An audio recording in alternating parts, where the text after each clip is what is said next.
Welcome to I Said What I Said. I'm Brad Wakai. That's Tyson Gentry. We're breaking down what happened in college football. It was rivalry week. We had Thanksgiving. Hopefully everybody had a great holiday with your friends, whether it was your family, whatever, however you celebrated. We hope it was a great time. Now, I had a great time because we're going to be breaking down the college, these championship games and these conferences. My team, Penn State, miraculously got in. So we're going to save that for last. We're going to kind of tear our way down. We're going to talk about the G5 level, go through the Power 4. Tyson, I did this on the NFL show. I'm feeling still like I gained way too much weight. How are you feeling after Thanksgiving? How are you feeling coming out of that weekend? I'm good. I'm all out of leftovers. I did it earlier than a week, which isn't great. Typically I want that stuff to last until Christmas, and then I can get more free food. I demolished this year. I mean, I'm a size guy anyway, so that's really what I'm trying to take home. The stuffing, the green bean casserole, the yams, all that. All of it. Yeah. Mom can keep the turkey. Grandma can have the turkey. I want the rest. Well, I'm not a turkey guy at all. So if I'll eat it because I don't want to be disrespectful. But after that, I'm kind of good on the turkey. I'm a sides guy too. Yeah, I take one piece, throw it in the middle of the mashed potatoes, and then you had your turkey. Exactly. All right. With that in mind, as everybody's sitting on the couch, all that stuff, getting ready for Thanksgiving, you're in a malaise, right? Or I guess it was after Thanksgiving, or during Thanksgiving, even in Memphis, Tulane. So we'll talk about that. We'll talk about that right now because that impacted things. We both said before we came on, we're like, this was the most classic upset, the most classic result that we could have got, right? I came on and I said Tulane is the best G5 team. I'm stamping it. They're better than Boise State, and of course they lose. I apologize, Tulane. Apologize, people of New Orleans. That shook some things up. Then Friday night, we got Georgia freaking going to 7 OTs, 8 OTs. No, 7. No, it was 8 against Georgia Tech. A game they should have lost. A game they had no business going in. Everybody's calling them resilient. If that's anybody that's not an SEC team, it's wow, they suck. Boise State takes care of business. Ole Miss takes care of business in the Egg Bowl. Colorado destroys Oklahoma State. But still, they're not in. BYU screwed them.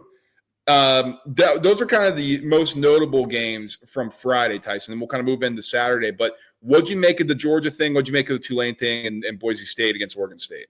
Tulane was, as you said, we were, kicking ourselves because that was one that we probably both would have had on the slip. There would be the Memphis money line. It just felt so college football that there's just no way that we can have nice things. If Tulane's not making the playoffs, so they're going to lose to Memphis and make the committee's life really easy when it comes to that. The Bama thing was super weird. It was like the whole time I was watching it, I was like, I couldn't imagine if I had the under in this game. I would have broke my TV at some point. The other part, like the glaring issue with that Georgia Tech game wasn't the football itself, Brad. I want the old overtime rules back. This sucks. I can't stand the 2-point conversion nonstop, blah, blah, blah. It just took the fun out. I think Georgia Tech wins the game if they're starting from the 25 every time because Carson Beck's going to throw the ball to the other team. He had an excellent second half, really getting him back in the game, and he was good in OT. But I think that Georgia Tech wasn't necessarily suited to run plays from the 2 in the way that the Georgia offense might have been. So that was interesting. And then Boise State, Oregon State. What more do you want from this guy, people? The odds just keep increasing in Travis Hunter's favor, and I get it. He's been awesome. He's a two-way player. He's been really good both ways. What does Ashton Jeanty have to do, to get more than the courtesy? This guy, he's having an excellent season. He's having an all-time season. ALLTIME. I know Travis Hunter has been awesome and plays every play. Ashton Jeanty is the reason his team is in the playoffs. Is that not what this is about? Right. That's the thing. So, yeah, no, I concur, man. I mean, the Memphis thing, had a long-winded introduction, so I don't have much more to add. The Georgia thing is just so comedy. I mean, these guys – how about this? And this is getting a little off the rails. Kirby Smart giving that hug to Brent Key. If that's the other way around, there's no way that's the reaction, is there? He punches him in the face. Unbelievable. I was like, this guy is such a conceit. I'm surprised he wasn't more of a prick in the post game. I think maybe he got humbled a little bit, I guess. I mean, God, they should have killed Georgia Tech on paper, and Georgia Tech should have won the football game. So that was crazy. But I agree with you. The 2-point conversion thing. What the hell, man? Like, you're gonna get that was. Took the drama, like there was like still drama, but it wasn't the same. Like it just felt like Georgia eventually was going to score more 2-point conversions than Georgia Tech, and the game was going to be over. Yeah. So no, I agree with you, Darren. Let's move into Saturday, and then we'll get into the championship, the conference championship previews. Tyson, we got to start with the big one. Michigan beats Ohio State again. I can't even believe this is like a real life, absolutely hysterical. Let's just look at that on its own right there. This is the worst Michigan team that Ohio State would face. This is a $30 million roster that Ohio State put together, not just to win the national championship, but to beat Michigan. Tyson, they didn't beat Michigan. They're not competing in the Big Ten championship game. This is disaster, is it not? Brad, you know this feeling well as a Penn State fan, but did that not feel like, has the last 4 or 5 years for Ohio State playing Michigan not felt the same as when Penn State goes to play Ohio State? And I don't mean in a talent discrepancy way, but I mean they play the same football game over and over and over again. You have Jeremiah Smith, you have Igbuka, you have this like all-world wide receivers. Yeah, the running game's good. That doesn't mean you have to try to run the ball for 180 plays, of the football game. Throw the ball up. Like, it was Chip Kelly just being like, I don't really even want to be here right now. This has to be frustrating for the people in Columbus. Has to be frustrating for Ryan Day, a guy who said that losing to Michigan is essentially comparable to losing his father. Just another example of why Ryan Day is the worst. I am not writing off Ohio State's ability to win a national championship, but dude, like, you're brawling on the field after the game. All this stuff is not adding up to what we thought was the best team in the country. How about the brawls going on and Ryan Day standing there and he's like, what's going on? Dude, come on. Like, this guy is so, like, Harbaugh, the fact that he not coined it, but, he just said he hit a triple. He's standing on third base. He thinks he hit a triple, or born on third thinks he hit a triple. It's so accurate. This guy gets the keys handed to a Ferrari from Urban Meyer, and the guy's driving it into a freaking wall whenever he faces Michigan. It's just classic. It's not going to get any better, I'll tell you that, for Ohio State, because now you got this recruiting class coming in. Oh, boy, that was comedy. We'll kind of keep moving through. Miami loses to Syracuse. That opened things up in the ACC. Miami probably out, right? They're not in the ACC Championship. Notre Dame beats USC. Kind of a wonky game there. What do you think of those games as we kind of move along? We'll do some quick hitters.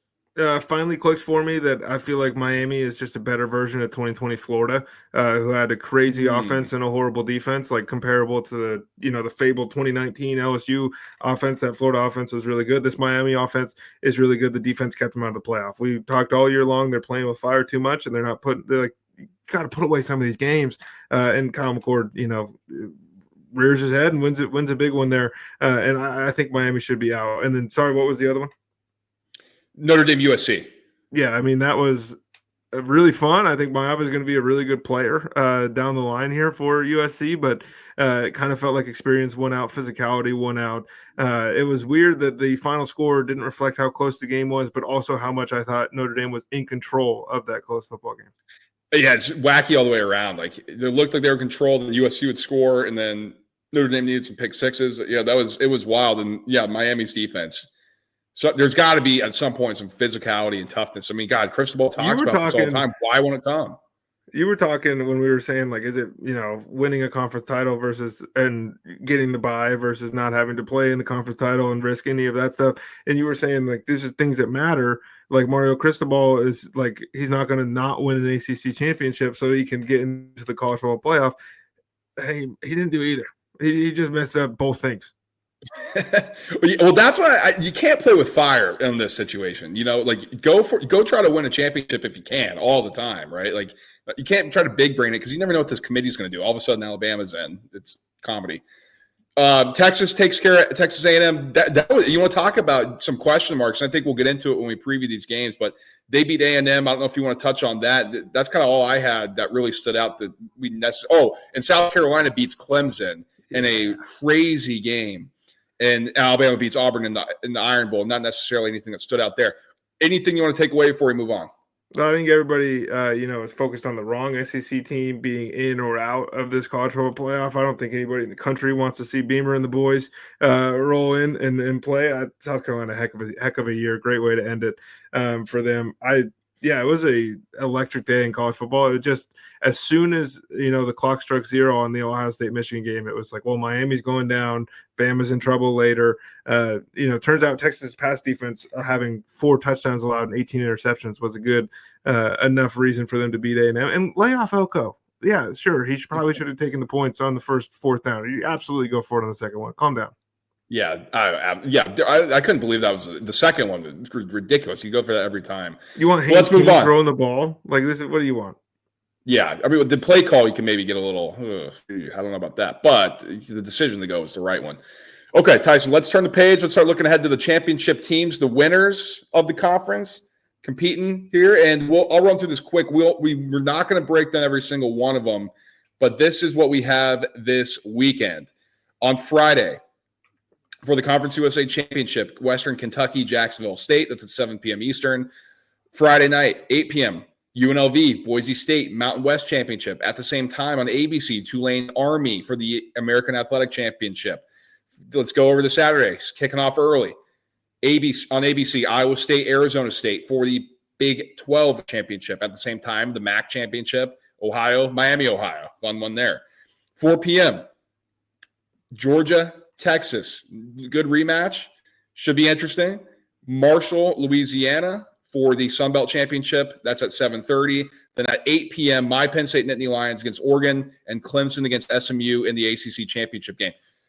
Interesting slate. We're not going to touch on Conference USA. We're not going to touch on the MAC. Sorry, guys. And we're not going to touch on the Sun Belt. We've got a lot to dive into. And let's start here. Tulane Army. Doesn't feel like any of these teams are going to sneak in anymore. Tulane's no longer ranked.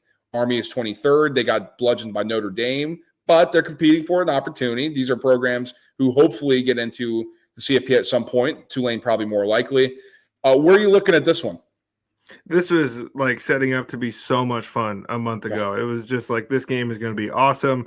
And then Tulane goes on to lose to Memphis. Army loses Notre Dame in a way that wasn't good, but it was the way that Tulane lost to Memphis that brought into question how this game is going to go for them, for me, because Mario Anderson ran all over those dudes. It was like 236 yards of total rushing for Memphis in that Tulane game. And forgive me, I had, a plate of pie in front of me, and I wasn't maybe as tuned in as I should have been. A week ago, I would have told you Tulane rolls here. I think Army can run the ball and do some things, that gives us Tulane defense problems. And if you keep that Tulane offense on the sideline, that's essentially the same way they lost all three games. Yeah, the interesting thing here is, I wonder if the prep time is going to help here for John Summerall, because when they played Navy, now it's a different team. They only gave up 113 yards of offense, only 100 on the ground, 13 passing yards. Now their starting quarterback got hurt, so that's something to notice for Navy, right? Like Blake Horvath. Out, only threw the ball one time, only ran the ball 5 times. So, daily for Army, he's going to give him a little bit better look. So can Army's offense control it? The ground game was surprisingly poor against Memphis. I wonder if Army can attack that and capitalize on it. Flip side, Tulane's got to take care of the ball, man. They got to be efficient. Like the 3 turnovers they had came at unfortunate times, or else they're still in the CFP mix. Army's just going to hold on to the ball for a while. Like we just know that. Like you have to capitalize. So I'm wondering if Tulane can be efficient enough with the football. They got young players. You're going to have to come ready to play. Who do you think is going to win? We'll just off the top. We're not going to hold us to any predictions here as we're recording on Tuesday. But who do you think wins this game? I really want to pick Army, but give me the wave, baby. I think that Tulane's offense is just a little too much. Yeah, I think Tulane wins as well. This is a huge one. Mountain West Championship game, UNLV versus Boise State. I'm pulling up these new rankings right now. Boise State is all the way up to number 10. UNLV up to 20. This is a banger. UNLV win and end. I agree with you. I think if UNLV wins, they're in the championship, or they're in the CFP. Tyson, I got to admit here, I'm nervous for Boise State. I want them to get in. They have not looked like the same team. UNLV, last time they played, did a good job on Genty, only allowing him for 128. That was on 33 carries, 3.9 yards a pop. This is a good run defense. It kind of scares me a little bit. No, I think that's warranted. That UNLV game was really the first time we started to see maybe a crack in the armor of Ashton Genty and the Boise State offense. And Madsen steps up and they win the game. Haj Malik Williams and Ashton Genty squaring off in a Friday night clash is like peak college football. This is peak G5 stuff. These are 2 of the most fun programs in the country going at each other right now with some rising stars and maybe some stars you forgot about as far as coaches go for these 2 schools. I think that Boise State has done a good enough job at figuring out how to win when Ashton Jeanty is kind of taken away, that is a different team and a different game than you're going to get in that 29-24 win a couple months ago there for them. But I also think UNLV's just been quietly under the radar, because they lose that game to Boise State, and then it's kind of like, well, they're not in the top 25 anymore. And they just keep rolling, and it's quiet, and it's on Thursday and Friday, and not a lot of people are watching. This team is really good. And Brett, it sounds weird because I think Ashton Jeanty is the best player in the country. I don't know who is scarier for a Power 4 team to play in the first round. Boy, oh boy. I think the benefit here for Boise State is that they get to host it. You get it, you get the weather. That's huge. Last time this was played at UNLV in Allegiant Stadium. So I think, you play on the Smurf turf. You've earned that opportunity to play in near freezing, 38 degrees right now from AccuWeather. So I think that's going to be huge for the inability for them to stop the run. UNLV on the other side. And I do think that's going to impact the passing attack of UNLV. I think they're going to have to run the ball much more efficiently, which could create some issues. I mean, Boise State's defense, they're 29th in EPA per rush, 53rd in EPA per drop back. So, you'd prefer to throw the ball on them, but I think in the cold it could present some issues. So, with that said, I think Boise State wins. I don't think it's – I got to say, this is circled. I'm scared about this one. I'm actively rooting for Boise State. That has something to do with our last chance Heisman ticket they could have for Jeanty here. Maybe. I don't know. The riders' minds are made up, Tyson. The voters, I'm not quite sure if it is. And a huge game would be big for us. Yeah, I mean, Carson Beck's winning the Heisman. Let's just wrap it up. They're going to give it to – that would be crazy. No, this game's going to be awesome. I bet the P4 stuff on Saturday. Let's get into the meat and potatoes. Let's get into the meat and potatoes here. Let's start with the Pac-12. Arizona State, my new neck of the woods. How about the Sun Devils? Our boy Kenny Dillingham going up against Matt Campbell. And Tyson, this guy, I've hurled a lot of feces at him. Said a lot of things about Matt Campbell. 10 wins for the first time in program history at Iowa State. I got to take my hat off to him. We got to clap my hands. Congratulate him. Great season. Rocco Beck, this is something that we maybe thought was coming. This is a great quarterback here. The best they've had since Purdy. We know how he's performing at the NFL level. Rocco Beck looks more like what you want as an NFL guy. Huge arm, mobile, taller. And all of a sudden, this Iowa State team, even after a couple bad losses on the schedule, now they got an opportunity to play for a spot in the CFP. And Arizona State's just been red hot. I mean, this was they over by themselves in a game against the Arizona offense with a ton of really good players on it. Overs 54.5. Arizona State goes in there and scores 55 points, or stays at home, scores 55 points. This Sam Levitt, Cam Scattaboo thing that they have going on offense is like the same thing. It feels like that they were running last year when they just kept losing these close games. And Brad, they're not playing close games anymore because they're beating teams by 100 when they face off. The UCF game was like a scare, and the BYU game was like the final score looked scary. They were in control that whole time. Arizona State kind of feels to me like they're peaking a little bit, where Iowa State might have peaked around week 9 or 10 when they hit 11 in the rankings. But I want Arizona State in the playoffs, so I'm a little bit jaded here. The Kenny Dillingham turnaround is on par, honestly, with what Kurt Cignetti's done at Indiana.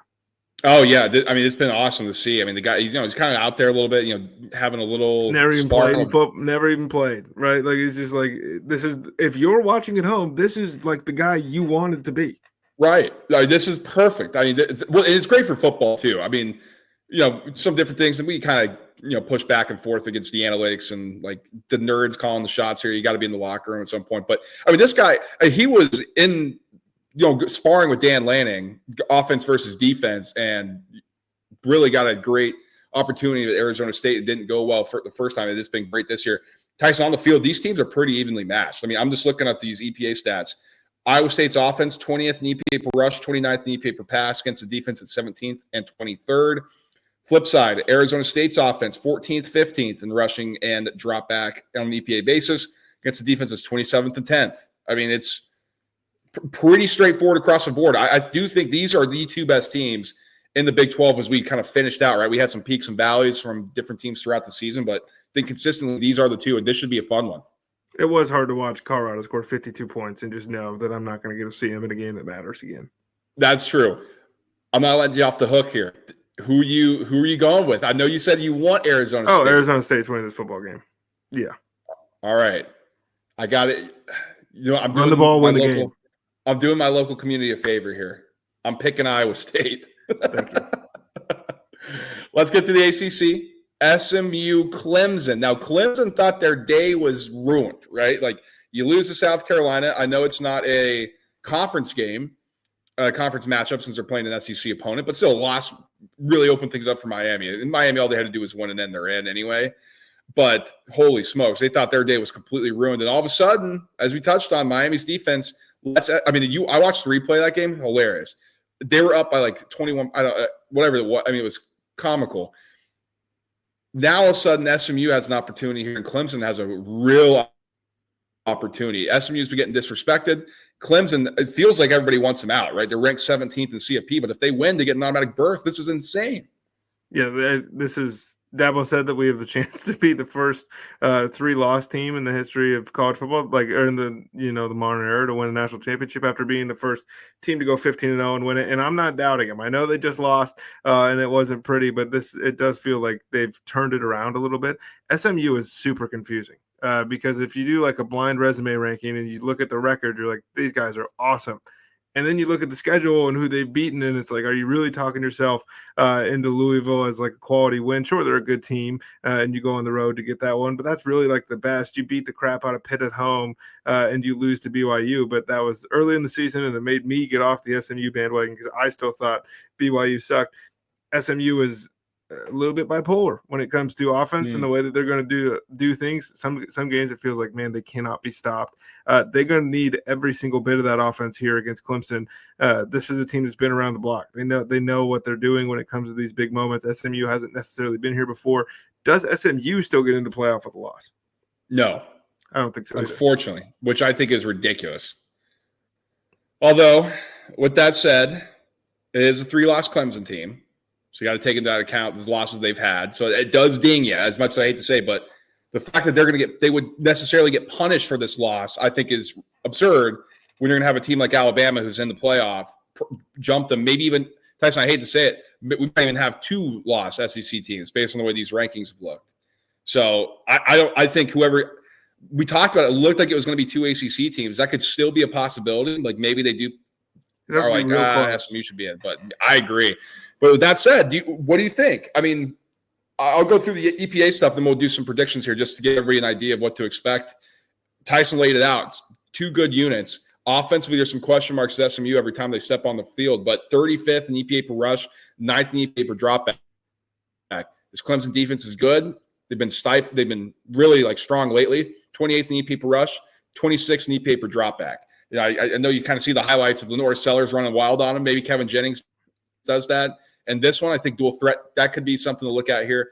On the flip side, Clemson's offense was cooking for a long time, and their numbers would suggest that they would be able to, again, 15th in EPA per rush, 31st in EPA per dropback.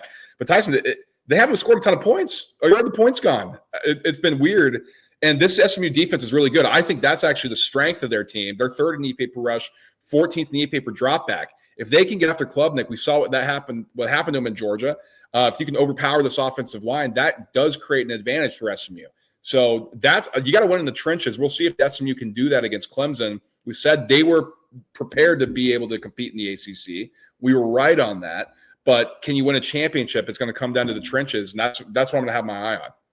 Yeah, I think SMU gets this one. I do. I think that they're going to win the ACC championship. This is a Brad call from early in the season as a long shot dark horse ticket. So if you tailed that one, congratulations, because I think you're about to cash in. Yeah, because I took Clemson too, so I guess it's a little. I can sit back. But we're on the same side for half of it. I don't know how to feel. I don't either. I'm going to go with Clemson. This feels like a classic Dabo Swinney Clemson play, right? Everybody's pissed off. This team sucks, and all of a sudden they win the ACC. They take advantage of the automatic berth. SMU gets screwed. Somehow Clemson's in here, and it's just a comedy affair. So I'm going to take Clemson, and we'll see what happens there. Let's get into the SEC. Your neck of the woods, your guys. But it's weird all of a sudden because Texas could barely compete and make the championship in the Big 12. And, they go to the roughest, toughest, meanest, and most competitive of all time. And, whoa, first year in, they're in the championship of the SEC. Say that tongue in cheek. It's funny. They beat Michigan. Let's end it there. They're better than Ohio State. No question asked. This Texas defense is for real. They are fast. They're physical. They turn people over like crazy, especially in the pass game. Part of that, Brad, is because in the SEC, there's not very many people that are scaring you throwing the football. And I'm not saying that Carson Beck is going to dominate this game, but that's something I'm looking at as we get into the college football playoff. They might have dodged a bullet not having to see a Cam Ward or somebody like that come in here, because maybe this whole thing is Fugazi and we don't know. I don't think Carson Beck's the guy to exploit it this time, and I do think there was a little bit of bad blood there. I always give the edge to Kirby Smart over pretty much everybody when it comes to these big games. I think Sark has enough to play on here to say, let's go win this thing. And I think Texas takes this down. The only thing I'm worried about is maybe Quinn Ewers has more turnovers than Carson Beck, and that costs Texas the game. Shockingly bad turnovers, too, in the red zone. Like, they should have blown out A&M. It shouldn't even been close. And that pick six, just a bad step into it, short arm that throw on the frickin' going across to the short side of the field, can't make that play. And then the fumble, tuck the ball, man. It's horrible. So I agree with you. It was surprising to see Texas, because we know that they built up their trenches so well, get dominated by a Georgia team in the last matchup, where this Georgia team isn't as dominant in the trenches as they've been in the past. So I think that was eye-opening. I don't know if that's going to be the same case this time around, if I got to say. I think they had a great game plan, Georgia did, went on the road in a hyped-up environment, took advantage of everybody kind of being like, this is our one, and as you described it earlier, with Michigan, Ohio State, or any of the other things, like everybody knows this is the one we got to do, and everybody gets tight. I think now that Texas made it here, that's going to allow them to play a little bit more loose. They think they're in the championship, the CFP. They're going to have an opportunity. It's hard to beat a team twice. I think Texas wins this one. I think they're the better football team. Let's get it. Horns up. Let's go. I'll run through this quick. I should have done this earlier before my prediction, but this is why I was staring at it. Fifth in EPA per rush on offense for Georgia, 13th in EPA per dropback. Not sure about that. Fifth in EPA per rush on defense for Texas, second in EPA per dropback for their defense. Offensively for Texas, 8th in EPA per rush, 6th in EPA per dropback. Against the Georgia defense, that's 9th and 15th. So, again, it's pretty square across the board. I don't think that surprises anybody. These are the two best teams from each conference. Tyson and I like Texas. Let's get into my game here. I got the stuff on Penn State miracle. I mean, unbelievable. People thought that this was just going to be a sneaky, snoozy little Penn State Maryland game. You know, the student section's empty. Everybody's out for holiday break. All of a sudden, we're going to watch Michigan beat Ohio State. This game means something now. Of course, the game isn't big, right? Because, it's not against Ohio State, but, you're playing for a championship game. I thought James Franklin lost those games, but no, they dominate. Again, being snarky. Tyson, I'm going to throw this to you. This one's scary, of course, as a Penn State fan. But what do you see from your vantage point? I may be a little bit too close to the trees to see the forest.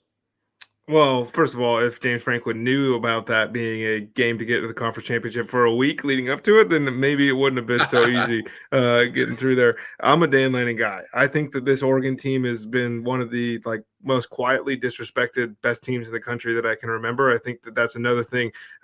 He's a Kirby Smart disciple. I think that's something that they're definitely cognizant of in that room, because at the beginning of the year, it was like, these guys barely beat Idaho, and then they barely beat Boise State. And sure, they beat Ohio State, but they forgot how time worked essentially on that Ohio State sideline. That win doesn't count. And then they've just been quietly blowing the doors off people for 2 months. Right. And so I think that is something to be very cognizant of. They have superstars, and they are so fast, and they're different. It almost feels like seeing Oregon twice is beneficial in playing them, whereas it's the Lamar Jackson effect almost, where you play them once and they are flying around at a different speed than the rest of the Big Ten. If Penn State can be physical, run the football, and control it, I think that they could get it done. I'm going to go with Oregon in this one, but I do think that if these two teams match up again, I'm very curious how Oregon looks if they have to play Ohio State again, if they have to play Penn State again. But I think they get this one, and you can take your Big 12 things and shove it, because the Pac-12 team is about to win the Big Ten. I think you're right. I'm going to start off by saying that I don't know. It's fast, right? This is probably the fastest team. And, I'll take Ohio State's weapons over Oregon's in a vacuum. Yeah, in a vacuum. But Ohio State, Penn State, like you said, plays the same game. Like it's always weird and muddled, and there's always some funky things that happens. And we just kind of know what we're going to see. It's a simulation of every single year, no matter who's the quarterback, no matter who's the receivers. This Oregon team is something different, right? Like they're going to spread you out. They're going to throw the rock around. It's going to be a lot of players on an island for Penn State. Maybe similar last year what we saw in the bowl game against Ole Miss, where they just spread them out. Penn State wasn't able to keep up, had a lot of backups in, I should point out. I'll say this, though. You got to be confident if you're a Penn State fan about getting after Dillon Gabriel. This line is not – offensive line they're gotten better throughout the year. So I'll say that with a grain of salt.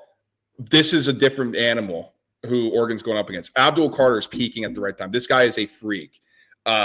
Defensive Player of the Week for Big Ten. I think that Defensive Player of the Year probably is coming his way in the Big Ten. Just an absolute superstar. Going to play on Sundays. He's going to wreak havoc. Denied Dennis Sutton on the other side. Got healthy, or he got hurt. He's getting healthy. He's better than he's been since he got back, which is a huge thing. So I think off the edge, if Penn State can get after Dillon Gabriel, rush 4, drop 7, don't have your cornerbacks on an island, maybe play some zone, middle of the field scares me. It's Gabriel's best ball. I think that's going to be open. So they could have some chunk plays, but on the ground game is really where I think Oregon's going to try to attack. So maybe the passing attack isn't as huge. Tyson, on the flip side, Penn State's got to be able to score the football here. If you're going to win this game, you have to score. They've done a better job of trying to manufacture some things outside of Tyler Warren, but the receivers those are the questions. And Oregon's defense is good.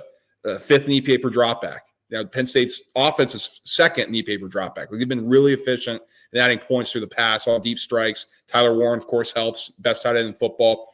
But Nick Singleton, Tyson, they're 18th in EPA per rush, Penn State. Nick Singleton finally starting to look healthy. I know it's a guy that you like a lot. So much better, dude. He's so much better than he was a month ago. And I think he had some Liz Frank thing, or it's something with his foot. He missed the game against UCLA, and God, he looked slow. Now he looks fast. Right time. Need that guy, because Katron Allen, he just running with the piano on his back. And I love he's physical, but just can't do anything. It's going to be tough here. Oregon's 12th in EPA per rush, so I think that is scary. And Tyson, I'll throw it back to you here. Oregon's offense 3rd in EPA per rush, dropback 7th in EPA per pass, and Penn State 7th in EPA per rush, 9th in EPA per dropback. So again, on paper, this is a very good matchup, or a very even matchup. I think passive offense, I think Oregon has the advantage, but I think Penn State is going to be able to generate sacks and negative plays here. So is it possible that a Big Ten championship game can come down to the special teams, Brad? Oh, boy. Jeez. I mean, thank God that we got a different kicker now, though. I will say Ryan Barker's been kind of nailed since he's come in. Man, that would be something else. Now, the punt, I don't know, PJ Fleck did his voodoo magic, and it almost worked. But, Tyson, I'm with you. I think Oregon's going to win this football game. And that is fantastic news if you are in Happy Valley right now, because Brad and I have been on the wrong side of Penn State bets for 4 years. I'll say if you are a Happy Valley fan or a fan of Penn State, if you live in Happy Valley, don't operate a business, you're probably happy because you get a bye. If you are a business, you are pissed at that result. Yeah, that means there's going to be no home game. That's true. Okay, let us know what you guys think in the chat. We'll put up something in the comments. Maybe you guys can answer. I'm trying to figure that out. But with that being said, Tyson, I'm gone this weekend. I'm going to have to watch this in Mexico. We're talking about Fire Sticks. We're texting to see if there's local CBS. We don't know what's going on. But have no fear. I'll be watching these games, but I won't be able to bet. That's why we're not doing a betting episode this weekend, since I'll be out of town. But that doesn't mean you're not betting. Where can they find those plays? Did you hear this guy? People, he has to go to Mexico, and he won't be able. Oh, come on! Did you get to go to Mexico and watch this football game? And I get to place bets in our Discord app. The link is in the bio. Group name, as I said, what I said. We'll let you write in. Tons of channels. Huge college football weekend. Big NFL weekend as always. College basketball is kicking. The NBA is rocking. You can probably find MLB free agent markets out there if you want. Let us know. Just hop in there. Let us know what you're playing. Sorry you don't get a fade. Our college football picks this week. That's been a moneymaker for everybody else besides us. But let us know what you're playing, and maybe I'll tail. I probably should. Like, subscribe, and share the show. I'll be back next week, so we'll be back to a normal schedule. Then, of course, we got the holidays coming up too, so we'll have to figure out something there. But in the meantime, stay subscribed so you don't miss anything. Like Tyson said, college basketball, NBA, like we do that too. Like if you're an all sports fan, we got you covered from every angle. So that's why you got to stay connected. Smash that like button on the way out if you're watching on YouTube. Share it with a friend. Share it with an enemy. Share it with a family member. Hopefully, you guys had a great Thanksgiving. Hopefully, I'll be back in one piece from Mexico. We'll talk to you when we talk to you. Enjoy the weekend. Enjoy the championship weekend, and we'll talk to you guys soon. Peace.